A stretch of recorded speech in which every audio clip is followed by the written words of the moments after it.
So hi again, this is Ellen Sachs, and I first wanted to make an announcement that we're going to have our keynote, Professor Richard Bonney, next. Then we're going to have lunch, and I want to encourage people to stay after lunch because we have two presentations that are going to be really great and will be done by mid-afternoon, by around 3 or 3:30. So I want to introduce now our keynote speaker. Professor Richard Bonney is Harrison Foundation Professor of Law and Medicine, Professor of Public Policy, and Professor of Psychiatry and Neurobehavioral Science, and Director of the Institute of Law, Psychiatry, and Public Policy at University of Virginia. He teaches and writes about criminal law, bioethics, and public policies relating to people with mental health disorders, substance abuse disorders, aging people, and issues of public health. Professor Bonney has been actively engaged in public service throughout his career. Among other positions, he helped direct commissions on drug abuse, chaired Virginia's committee responsible for protecting the rights of people with mental disabilities, and was chief advisor for the ABA Criminal Justice Mental Health Standards Project, which we saw twice earlier today. He recently chaired a commission on mental health law reform at the request of the Chief Justice of Virginia in the aftermath of the Virginia Tech shootings. Professor Bonney has served as an advisor to the American Psychiatric Association Council on Psychiatry and Law since '79, received the APA's Isaac Ray Award for contributions to forensic psychiatry, and was awarded a special presidential commendation for his contributions to American psychiatry. He's also served on 3 MacArthur Foundation research networks. In 1991, Professor Bonney was elected to the Institute of Medicine of the National Academies and has chaired numerous academy studies.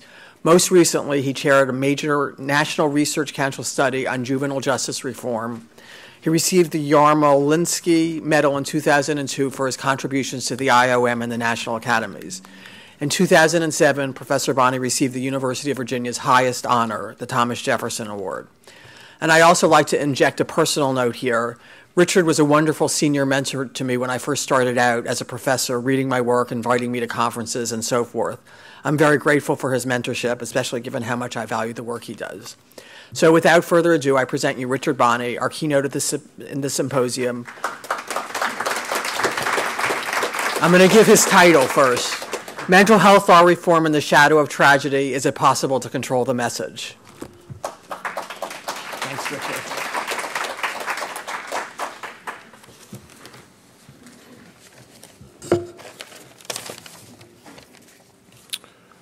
So I want to echo what Steve said earlier.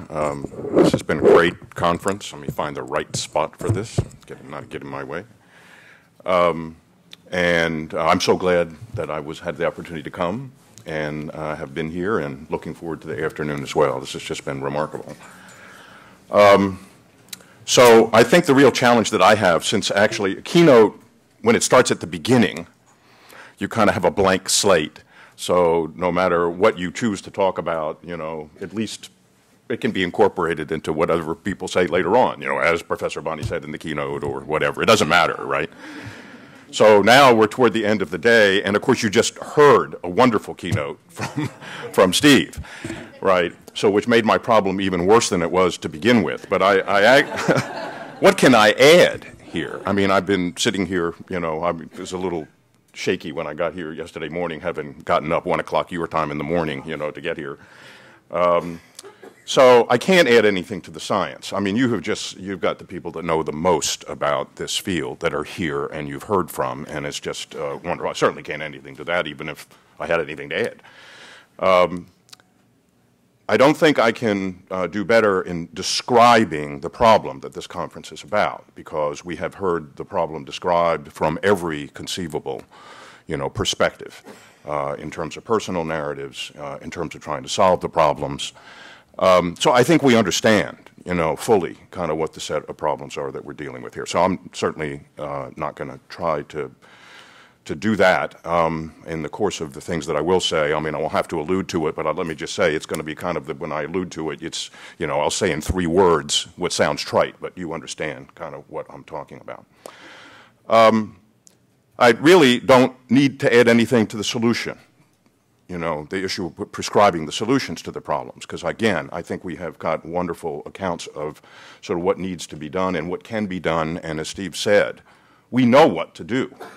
right? We know kind of what the solutions to these problems are. It's not to say that they're easy, right, but, you know, to accomplish. But we really do also know what the solutions are. So, and I kind of had figured that out, you know, at the beginning in terms of what I wanted to do. So what I really want to talk about is kind of how you move the ball forward, right? Because I have heard, and yesterday in particular, I did hear a lot of feelings of frustration, you know, from a lot of the people that spoke about this. And as I was listening to that, I even thought to myself, well, you know, I'm a little bit more optimistic, you know, than a lot of the people that I'm hearing from are. And so that helped me kind of put some of the things that I was thinking in perspective. And frankly, from Steve also. So he's taking tremendous steps forward in terms of solving these problems, right? And it can be done, right? I mean, we've heard some of the things that you need to do in order to kind of move the ball down the field. And I'm actually, obviously, I'm just winding up to what I was going to say, and I'm partly doing it because I'm going to run out of time later at the end anyway. I won't finish everything that I had to say. So I'm just saying some things now that at least are important for you. This is what I think, having just heard what Steve had to say. So apart from the substantive things that you're trying to do programmatically, and again, that we know about kind of trying to overcome many of the problems of fragmentation and you know, lack of institutional you know, connections and all the many, many things that you have to address to solve them. One thing that is absolutely clear, based on, and you just heard it from Steve in terms of what he's doing, and I'm just going to talk to you about this at the state level, is organizing the stakeholders in a consensus-building effort, so that everybody is moving down the field together at the same time, having committed themselves to overcoming the many barriers that exist and persuading everybody else that needs to step up to the plate to do that. And again, what better way to say it than he goes out there on the campaign trail. I haven't had to do that, right, and wins the election, you know, in a landslide, because people say, yes, that is the way to do this. And an important feature about this consensus-building effort that I think is really important is for those of us that, you know, have come at this from the, I don't know how to characterize it, the mental health law direction, who teach mental health law, who've been working at the interface of psychiatry and law for, you know, my whole career. You know, we spend a lot of time talking about the fighting issues, you know, in this field that typically have to do with coercion, right? And they are fighting issues. And we're going to talk about assisted outpatient treatment later. I mean, you know, not everybody's on the same page about these issues. So they're there, and I don't mean to, you know, minimize them. I mean, there are, you know, some points, you know, these issues in one form or another, you know, will continue to be important, and it's important for us to always be thinking about them. Fundamental ethical questions. But one thing that I had been struck by in working in this, doing this job for the Chief Justice, for the, you know, about our commission, is that's like 1%, you know, of the challenges that we face. People are on the same page about what to do about most of the problems that we are struggling with, and certainly the criminal justice mental health interface. So there's no problem finding the area of consensus. You know, I mean, you just basically have to get people to sort of, you know, recognize it, embrace it, and then move forward, you know, on it.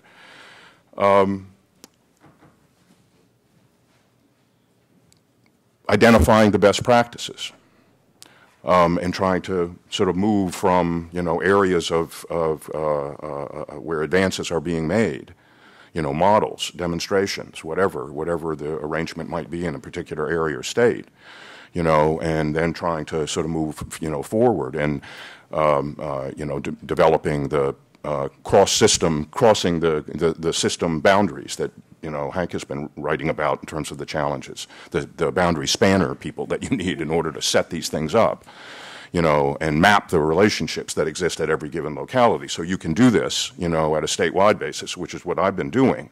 But what part of the statewide challenge is to also, you know, replicate that, you know, in every community, or to take what you're doing and go statewide with that and say, here's the experience that we've had, here's how you do that, right? I mean, so we know how to do this, right? And, you know, there are ways in which we've learned also about how to sort of move the ball forward. And that, I think, is what, you know, I just have had my own narrative about this, right? So we've actually heard a lot of wonderful narratives from people, you know, about, you know, their take on many of the issues. And I think that's the one thing, right, that I can add, you know, to this is, you know, having tried to galvanize movement based on, you know, assimilating knowledge and then trying to move it forward. And part of that, to say one other, I guess, thing about that's my starting point here, is getting the message right. And trying to make sure that people stay on message, even in the vicissitudes of the political world, right? So that is going to be a challenge. I mean, you have recessions, you have tragedies, you have, you know, I mean, there's a lot of things competing for public attention. So getting that message right and knowing how to sustain it and getting the organization, you know, the stakeholder groups, you know, ready. This is, you have to be in this for the long run, right? And so this is what we have been trying to do. And so I think that's basically what I want to talk about here. So that, I guess, leads to the title, right? So I want to reflect on shaping mental health policy narratives and how to stay on message in the shadow of tragedy. So as Ellen said, I've been at the center of this storm in Virginia because of the Virginia Tech tragedy in 2007, which I think for a lot of the current debates, of course we've had mass shootings, you know, forever, right? But Virginia Tech seems to be a starting point for the current discussion. In fact, I don't know whether this made the news in the West Coast, but when Joe Biden was kind of organizing the White House response not long ago, and they sort of issued the report from the White House about what to do about gun violence, the first thing they did after they issued that report, this was a shock to me, frankly, is they made a trip to Richmond. Vice President Biden, Senator Kaine, Secretary Sebelius, Secretary Napolitano, and the Deputy Attorney General. All. It was just, I couldn't believe this when I saw them all walking in the room. Made a trip, you know, from Washington to Richmond, and collected, you know, about 10 or 15 people, including me, you know, to have a roundtable discussion, you know, about what did you do right that other people need to learn about? What are the things that you would have liked to have done but weren't able to do? And I think also to try out their messages, basically. And 2.5 hours, you know, we were sitting and talking about this. So Virginia Tech was kind of, you know, ground zero in a way for this, you know, this discussion. So I think that's important to have in mind, because every time one of these things happens, you know, the phone starts ringing. So what happened after Virginia Tech, right? So what's the status now, right?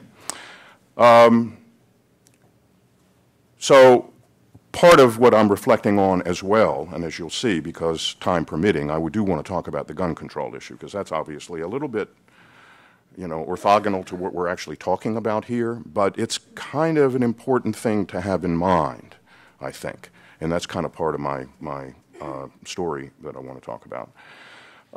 But I've now been kind of a participant observer, you know, in this new round of tragedy-generated pressure to do something in the wake of the events at Sandy Hook in December of 2012.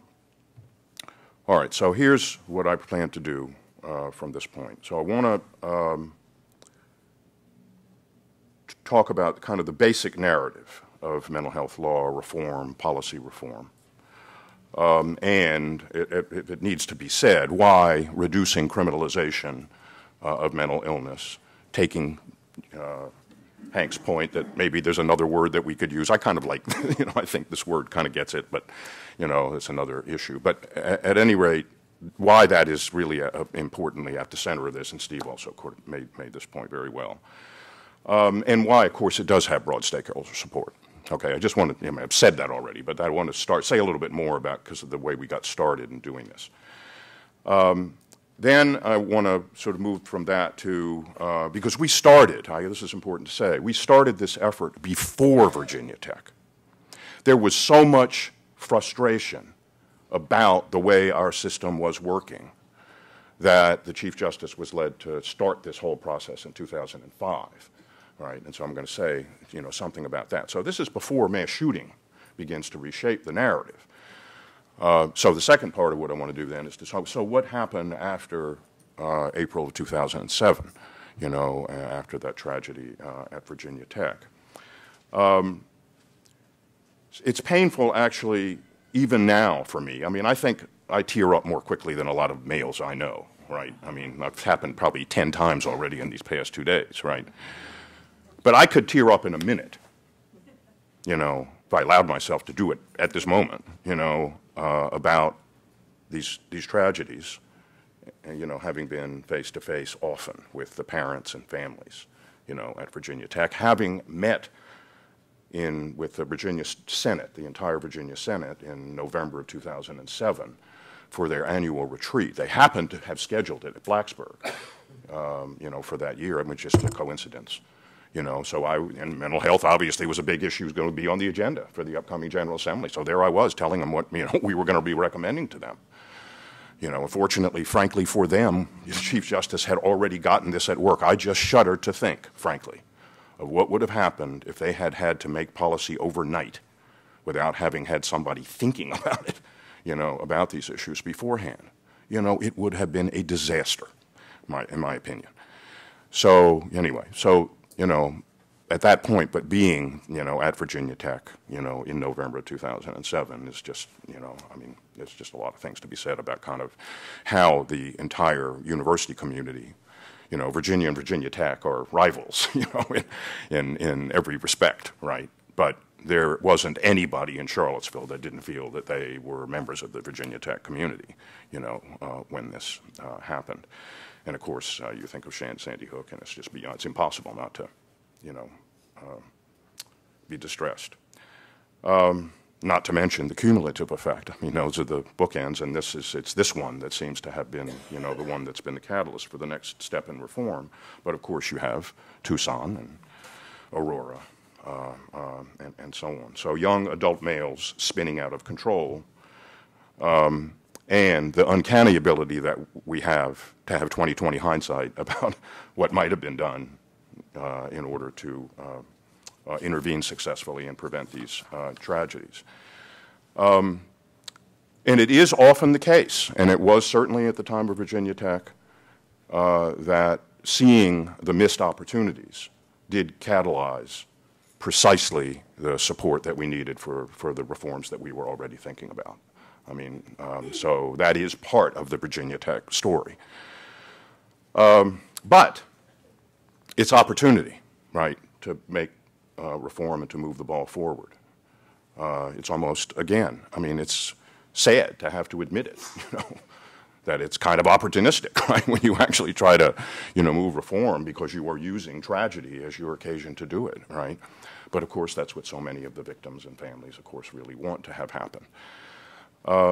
But it's also risky, and haste can make things worse by substituting anecdotes for base rates, for substituting 20/20 hindsight for scientific methods, by exaggerating the link between violence and mental illness, which is always the agenda number one when things like this happen, by increasing stigmatization, and by setting back the cause of reform. I mean, that could happen, and it still could happen, even now. And then you have the wild card in the mix, when all these complex cross-system challenges of reforming mental health systems and policies are at stake, when the kind of blunt tools of gun control and school security get introduced into the mix, right? And we did have to fight that problem, in 2007, and I think, again, it's exactly the same. Those are the buckets, right, of policy, and I don't know what's happening in California, but, our governor said, well, we have to do something too, right? So he's established, you know, some task forces, and there's a school security task force and a mental health task force, and we don't have a gun one, you know, in Virginia, I have to say, but we do have the other two, right? And, you know, of course this is being replicated, you know, around the country.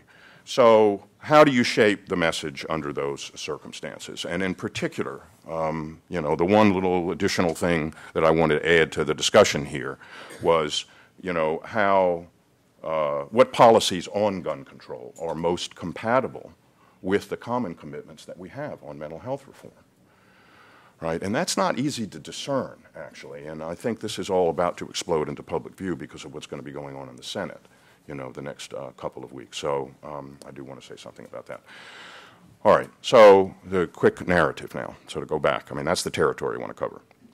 First, in mid-2005, or sometime then, you know, Chief Justice, I guess it was, you know, July maybe, called and said he wanted to launch, you know, a mental health reform, you know, effort in Virginia. And he wanted me to help. And I said, look, I tried this before, right? Back in the 1980s, I tried this, and to overhaul the commitment law. It wasn't actually as comprehensive as what we are doing now. And I'm glad he persuaded me otherwise, but I just wasn't interested in going back and doing that again. And I said, no. Well, he said, okay, so I'm going to come see you, right? So he comes to Charlottesville from, you know, the Chief Justice comes to see me, right? So I said, fine, you know, okay. So he came, and he was very persuasive. So I just said, you know, this is not going to be easy. You're going to have a long planning process. This is a complex set of problems. You have to have everybody involved from the beginning. You kind of have to think it all the way through at the beginning, and then go on a couple of more years, you know, so that everybody is on the same page and you've kind of dotted all the I's, you know, and crossed all the T's. And it's going to take a while, and you kind of have to be in it for the long haul, you know. And I guess I was trying to convince myself as much as him, right? And so he said, whatever you say, you know, that's what we need to do. I said, okay. All right, so we're going to begin. So we're going to have this conference in December where we kind of kick off, announce to the world that we're going to do this. And it was a conference that had 300 people from all the different, you know, the law enforcement folks, the mental health folks, the legal system, the judges, you know, and all the mental health stakeholders. I mean, everybody was there. And we kind of kicked off that this is what we were going to do. And then in the spring, 2006, you know, we started meeting. We had the leadership of, you know, mental health. You know, we had the chief and the inspector general and the attorney general. I mean, we had everybody, you know, there. And then, you know, I mean, the attorney general, you know, was supportive of this. Actually, now current Governor Bob McDonnell. And, you know, so he was supportive, and, you know, his deputy actually is Bill Mims, who is now on the Chief Justice of the Virginia Supreme Court, and he was actively involved in this. So I'm just trying to give you somehow people were yearning to have this opportunity to do this. And so we had this planning process, and, you know, during the summer, where we identified the goals, you know, what we were trying to do. We you know, had task forces. We decided we would have 5 different task forces, a commission of 26 people from, you know, all the stakeholder groups, 5 different task forces, 15 to 20 people for each one of them. I mean, there were 150 people that we engaged in this process. And then each of the task forces had a 3-page statement of, you know, the bullet points. Here's what you're supposed to do. Right. So, I mean, again, you know, we drew on the work that, you know, in the Criminal Justice Mental Health Task Force, right? We knew what to do. I mean, Hank has been teaching us what to do for decades here. And you know, the Council on State Government's Consensus Project. And, you know, a lot of momentum for CIT, all the things that we kind of know that are now we know what to do.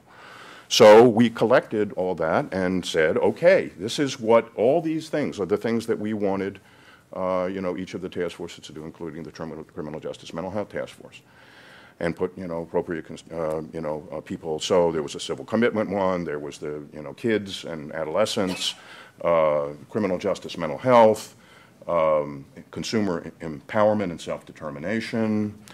I'm missing something, okay, but anyway, so we had those task forces. One that we didn't have, by the way, which we didn't even think about, well, two of them that we didn't have, three of them, actually, that we didn't have until after Virginia Tech shootings. College mental health, right?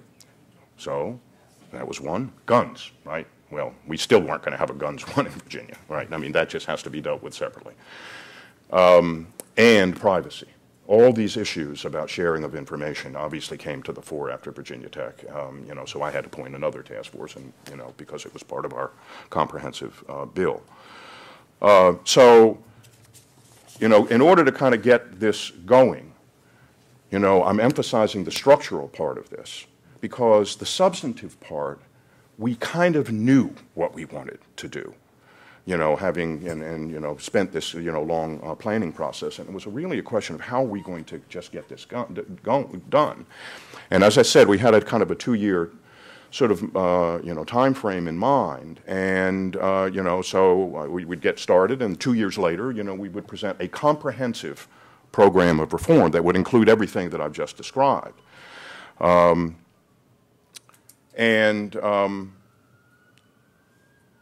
So then we need to take the plan to a public forum, and began after the initial meetings that we had. And again, Virginia Tech still hadn't happened, right? But we were kind of moving forward in this, and a lot of things that I learned during this process of once trying to take it out, and frankly, because of what I do, trying to get the narrative exactly right, so that everybody could see how their particular agenda item kind of fit, within the overall narrative.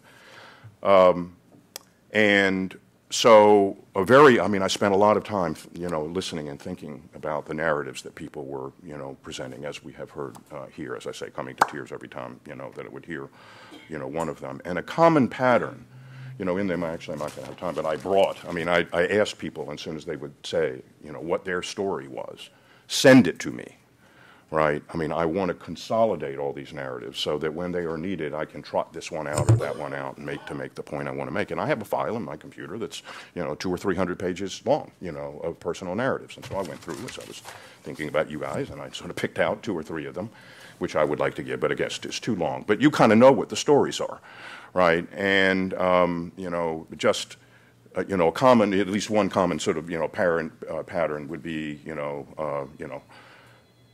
young adult onset, pattern of resistance to treatment, deterioration, families' inability to invoke the commitment process,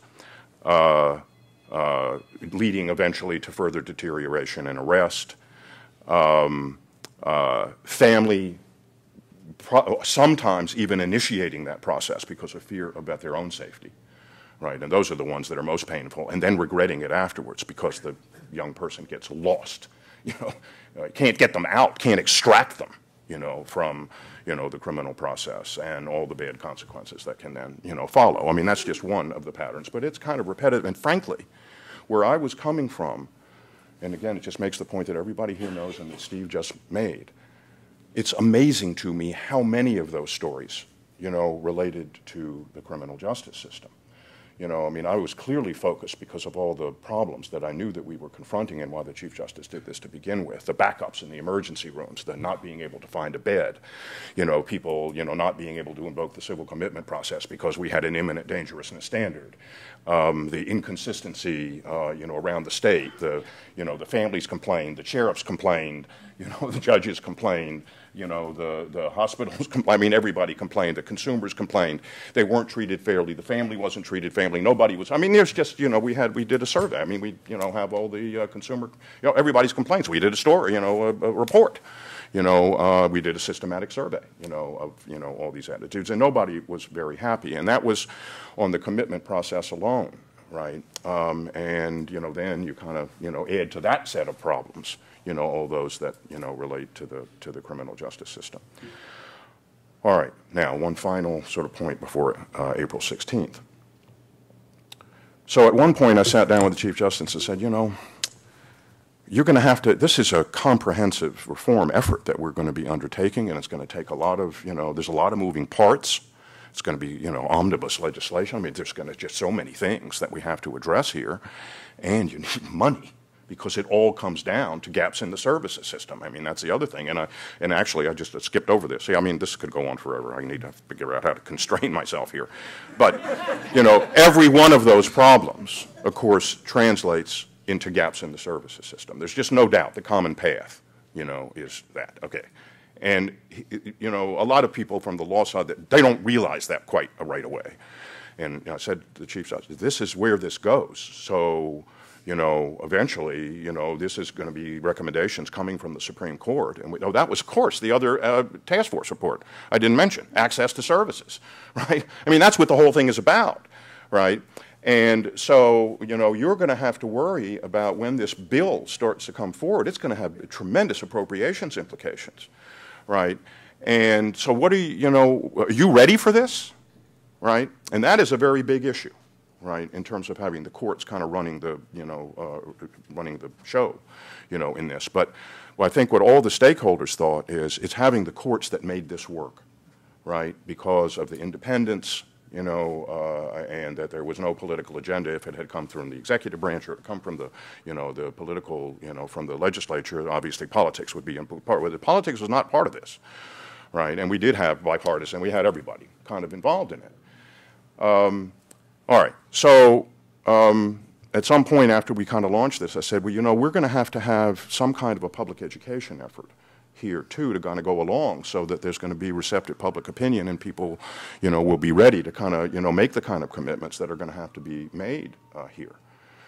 And he said, well, what can we do about this? And, we were brainstorming about what we were going to do. We kind of said, we saw the point. What are we going to do here about trying to, have some kind of a public education effort? Is there somebody that has some money out there for a media effort or whatever, right? And it kind of, dovetails with stigma, anti-stigma campaigns and things that people have, been wanting to do and, are launching. But, of course, it's expensive. And so we were beginning that conversation, what we were going to do to try to, ramp up a public education effort. Well, then you had the tragedy at Virginia Tech. So it solved our public education problem, right? I mean, that took care of that because tragedy presents opportunity. And it identified, as I said, a lot of the problems that we knew we were addressing and more, right, that we weren't already on the agenda. Certainly the problems of, crossing these boundaries in terms of information sharing and coordination. But even within single organizations, like in Virginia Tech, they don't even talk to each other because they were spooked by laws that they thought meant something other than what they meant, right? And missed opportunities to uncover the highly guarded psychopathology of Seung-Hui Cho, that came to light only afterwards. He had been subject to a civil commitment in December of 2005, right, and was put on mandatory outpatient treatment, and he didn't show up. And, so there he was, I mean, the opportunity for evaluation wasn't really taken advantage of, the opportunity, and somebody just had to pick up the phone and call his parents, and they would have had a lot of information. But at that time, I mean, there was, basically it was a suicidal, sort of what was perceived as a suicide threat is kind of what the issue was. And the judge, frankly, he didn't probably meet the commitment criteria, but the judge sort of committed him to outpatient treatment by just saying, well, why don't you go make an appointment with the counseling center at Virginia Tech? And of course, he didn't do it, and nobody ever contacted them. But that was another. So the whole thing about mandatory outpatient treatment, the absence of any coordination mechanism, the absence of any enforcement mechanism, all these issues, we were already, thinking about those. All right. So just to, I guess, summarize the kind of where we were at this point, I'm going to read. This was from a statement I made at the commission meeting in June of 2007. That kind of summarizes kind of where we were at this point. This is the commission's first meeting since the tragedy at Virginia Tech on April 16th, The events of that day have focused a spotlight on some of the problems our Commission has been studying and have drawn public attention to the need for increasing the Commonwealth's investment in community mental health services and for reforming the Commonwealth's civil commitment laws. As we begin our deliberations, it is timely to remind ourselves of the Commission's charge and its goals. To boil it down in a few words, see, I would keep trying to boil it down in a few words that I can use again and again. The reforms that we propose should meet the following test. They should help people with mental health problems get the help they need when they need it, so that mental health crises can be prevented or ameliorated, and so that suffering and injury can be avoided. This overall goal can be achieved most successfully by fostering a climate of caring and respect for people who need help, by reducing stigmatization, by engaging people voluntarily in accessible, recovery-oriented services over which they have a meaningful measure of control. Conversely, this goal can be fatally undermined if there are major gaps in services or if the system is perceived as unduly coercive and drives people away from treatment rather than drawing them into it. The principles of voluntariness, respect, and self-determination must always be kept at the very forefront of our thinking. At the same time, though, coercion is sometimes necessary, and our reforms must therefore assure that involuntary treatment, while being used only when necessary, occurs expeditiously and effectively when it is necessary. And the process of initiating, authorizing, carrying out involuntary treatment must always be a fair and respectful one. All right, so there in a couple of words, was kind of the initial sort of clarion call here. And then at the end of the statement I said, I want to emphasize that the Cho case was atypical in at least two important respects. First, the overwhelming majority of people experiencing mental health crises pose no danger to anyone other than themselves.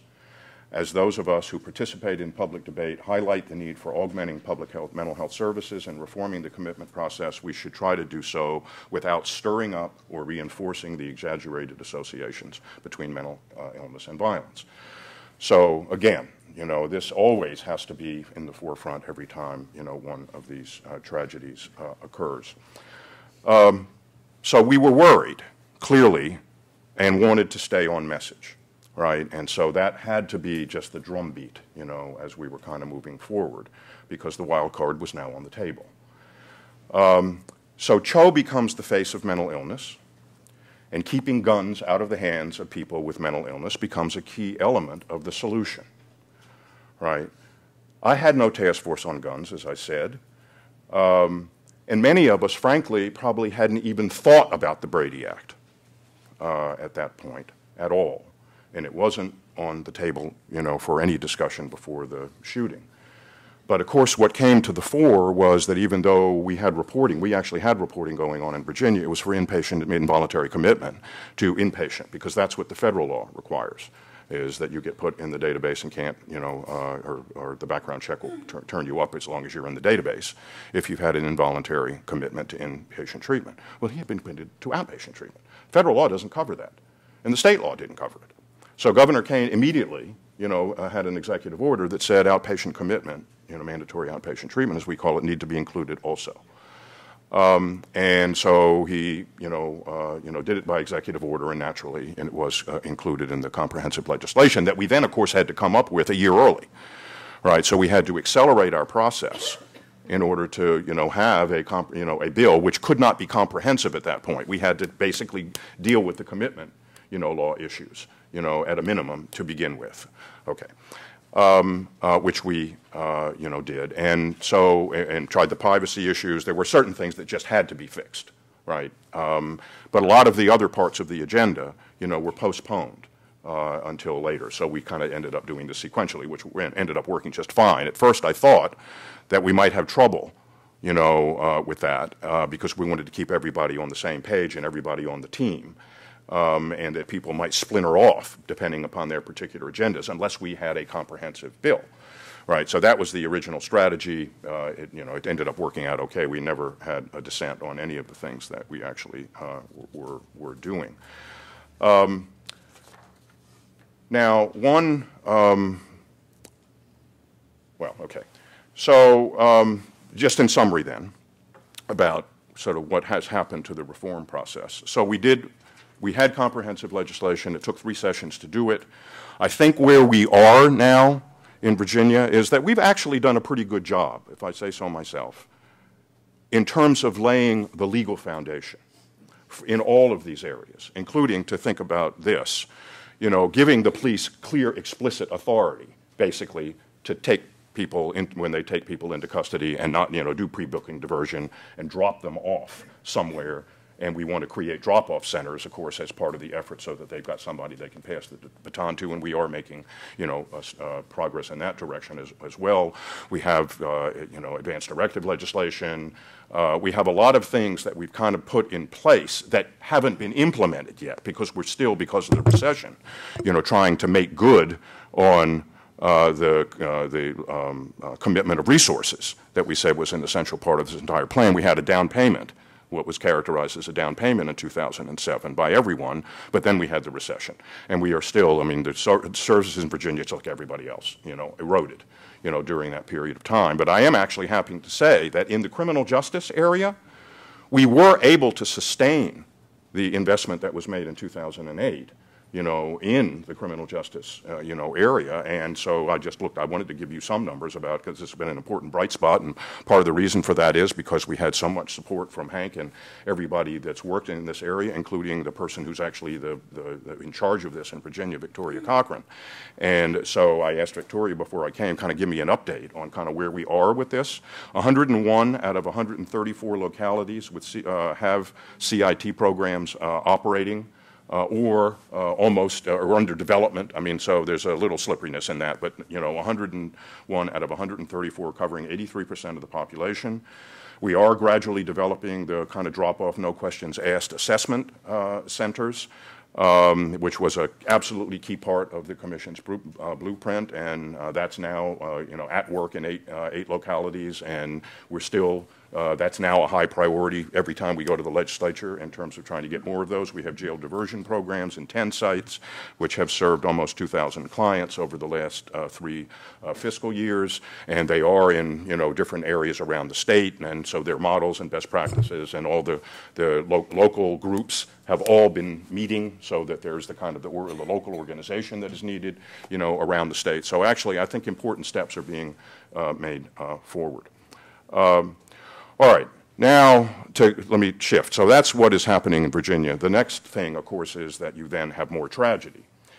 And so, you know, moving quickly, you know, past the Gabby Gifford shooting and the James Holmes, Aurora shootings into Sandy Hook, you know, have this accumulated effort that then galvanizes action on firearms as the centerpiece of the political response, right? I mean, the president made that clear from the start, right, that this was the chance that we might have to deal with the gun control issue.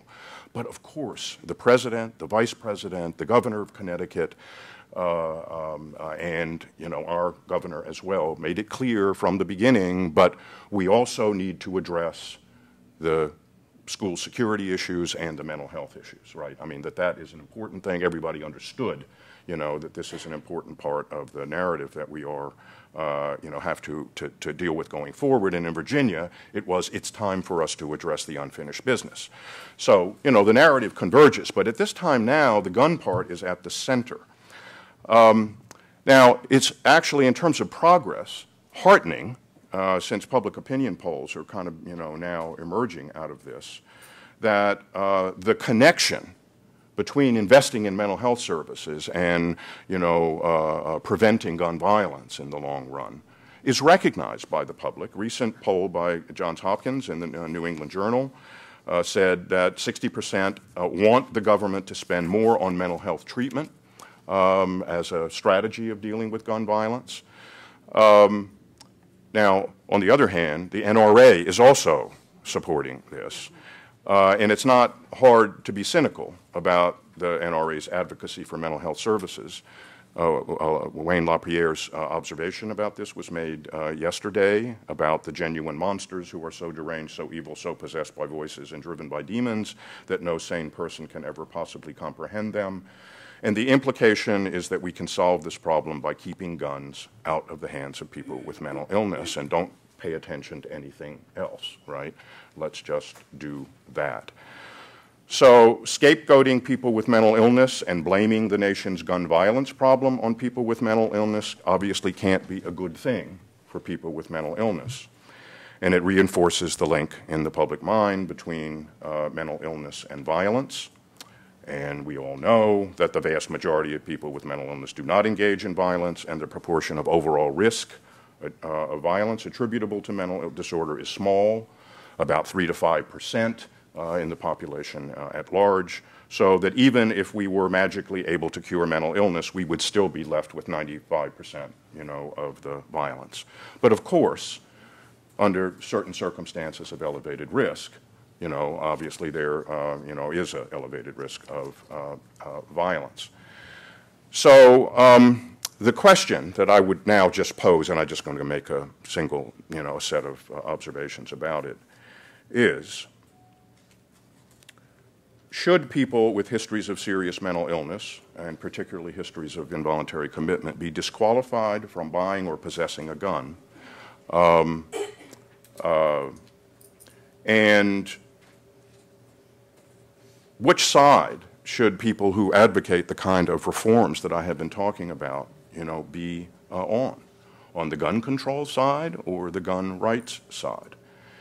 And part of the reason why it's absolutely important to ask that question is that the idea that people, based on history of civil commitment, which could have been who knows how long before, for people based on that categorical determination to be disqualified for an indeterminate period of time from exercising a constitutional right of either purchasing, owning, or possessing a gun, without any further due process, is a classic violation of the anti-discrimination principle reflected in the Americans with Disabilities Act, not to mention that we are talking about the Second Amendment right here.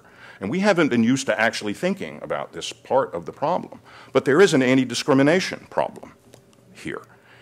And so trying to think through what the message is about this when one is asked about, well, what about this problem, I think is actually something we need to do. And I felt that I need to do because this is such at the heart of kind of what the immediate response, to this, issue has been. So I'm going to just quickly make 3 points, okay? I'm at the summary of what I was going to say. A lot of things would kind of go into kind of why I'm going to say what I'm going to say. But here are the 3 sort of, summary points.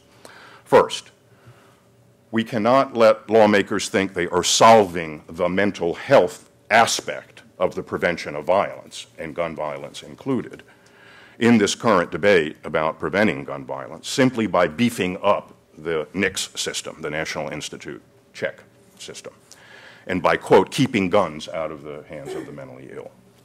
The most effective long-term strategy, of course, is to prevent crises from happening to begin with that can lead to death, by enhancing access to person-centered recovery-oriented services and engaging people with mental illness in those services. So prevention, the main instrument of prevention, is engagement in mental health services.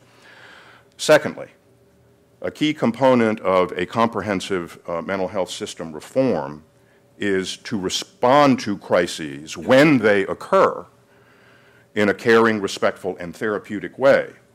And in those situations where a person does present an elevated risk of violence, and every one of those, I mean, the narratives that I was going to present to you earlier did involve families that were, as I said, worried about their safety, as some violent, episode occurred in the home that led them to be afraid. And if there had been a gun within reach, or in the home, things could have been a lot worse, right? These were not gun issues, but you can kind of see, that this is, obviously part of the emergency response sort of problem. And so when the individual appears to present an elevated risk of harming himself or others, reducing access to firearms should be a standard feature, if it isn't already, of emergency assessment and crisis response, and in particular in jurisdictions, obviously Virginia is one, where guns are all over the place, right? So people should be sensitive to this. And the law should facilitate this process by encouraging precautionary action by the police And there are statutes in Indiana and Connecticut that actually do give the police the authority to actually seize firearms, when they are worried about a crisis. So that you take your normal mental health, crisis if the police are on the premises, and that's part of, so where's a gun? Is there a gun here? And take the gun, right? And obviously from a clinical response problem, always asking family members about whether there's access to a gun and trying to deal with that in a clinically sensible, way. But with discretion. Right, not through some mandatory report, which is what has been required in New York. Then thirdly, and finally, a permanent stigmatizing classification as a dangerous person, which is essentially what entry into this registry actually is, with resulting loss of legal rights. I call this the Soviet model, because this is what, when I went to the Soviet Union during, 20 years ago, one of the complaints that people had most was, get me off the register.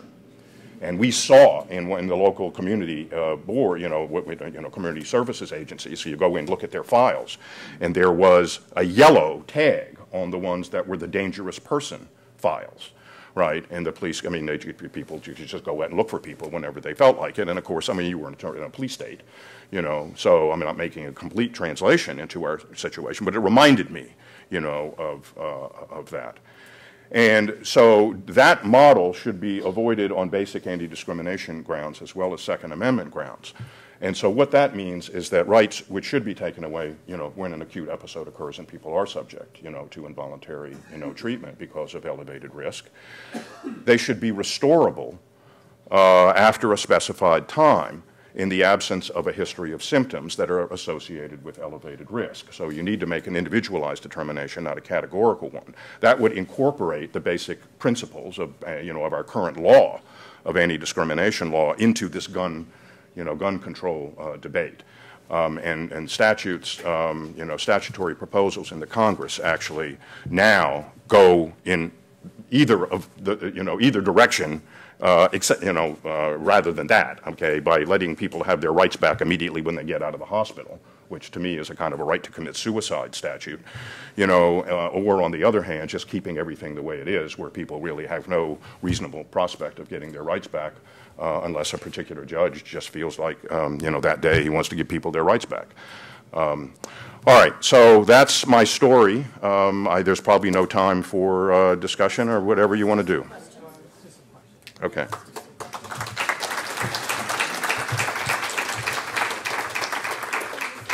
I have a question for you. Have you ever considered with, how they have the gun safety when there's children in the home? And the owner of the gun, because 87% of the gun deaths by gun, are from the non-owner of the gun. And so the owner of the gun has to lock and secure their weapon when there is a child in the home. So was that considered? And then my second part is, do you ever consider the violence to self as part of violence? Because you always talk about someone with mental illness not being violent, but you only talk about to others. You're not talking about. All right, so I skipped a lot of pages. Yeah, it just. All right, so obviously suicide, and all this debate is about violence to others.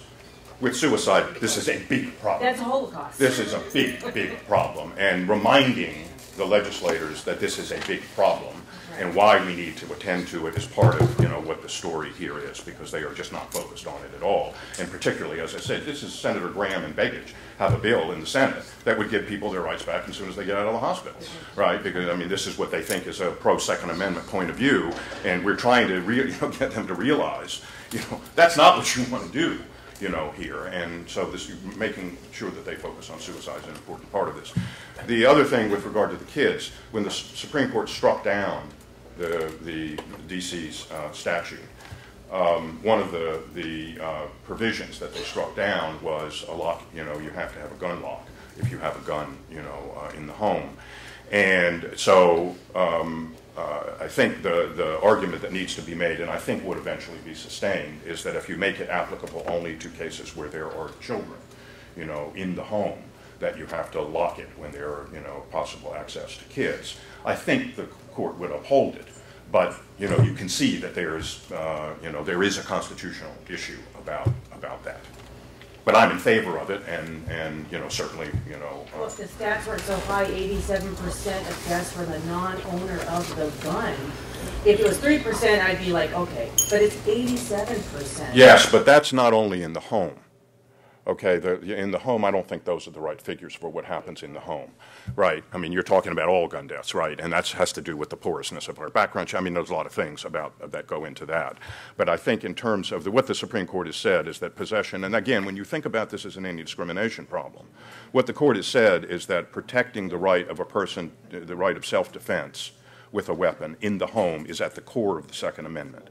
And therefore, you do have to ask the question, so you're going to categorically discriminate against the right to defend themselves of a person who has had a history of, you know, involuntary commitment at some point in their past. I just want to say, I say this on the fact that my son obtained my husband's gun, who was a colonel and a physician, to kill himself. All right. And he was given 3 strikes for attempt on himself. And my husband, there's no laws. Yeah. And I, Yeah. you know. So there's I come from, yes. I'm not coming from just. Yes, and there is a big, that's part of the reason I want to put this on the table. There is a big agenda with regard to gun violence and suicide and gun violence that we now really have to address. It's not just simply another set of issues over there. It's something that we, I think, as a community, need to be thinking about what the right way to try to resolve this that's, you know, clinically appropriate, and you know, appropriately protects lives, you know, no doubt. Judge, do you have some tips? Do you all look at any possible use of technology? Personalized weapons. Personalized weapons. So yes, all these things and all these gun discussions that I'm involved in that are obviously not limited to the mental health connection, but I think we've got to think about the mental health connection, you know, include such matters. And, you know, this is going to be a long-term agenda. Personalized weapons can help out a lot. But you can imagine there are constituencies that don't like that, right? So, yeah. And personalized weapon means that only if you have, the only person can use the weapon is the person that the gun recognizes. Right. I'm wondering if you could describe in a little more detail your concept of elevated risk in your model. Well, we probably don't have time. We might want to talk about it. We are trying to draft language right now for the Senate. You know, that actually, it's basically, it's going to be about the symptoms that led to whatever the elevated risk was that led to the episode that, you know, led to, you know, a commitment, say. And the judgment would be, you know, is there a reasonable prospect that, I mean, have those symptoms recurred, or is the reasonable prospect that they could recur, and that there would be a predictable risk of relapse. I mean, it would be tied to the person's history and relapse rather than some open-ended prediction of whether or not that person is ever going to be dangerous again. Dangerous in what way, I guess, is part of my Yeah, okay, well, we'll talk about it. Okay. Thank you very much.